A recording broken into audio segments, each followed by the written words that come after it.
ကြ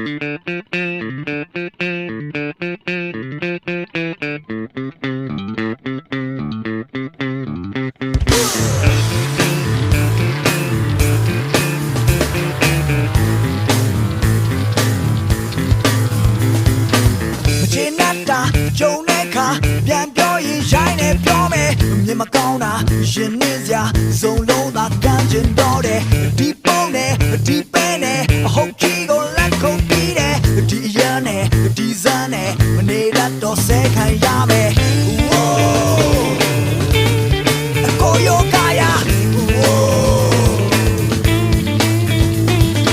မထိန်မတောင်းခင်ရွှေခိုးတင်ရွယ်မရောက်ခင်ငါဆွဲပေါက်ချင်းဟိုပြစ်တင်ဒီပြစ်တင်ကဘာနဲ့ချူပြီးတော့ပြောရင်ဟိုတအောင်မှာဒီတအောင်မှာမျက်နှာပေါ်တွေနဲ့စာမျက်နှာဟိုမှာလဲပါဒီမှာလဲပါစက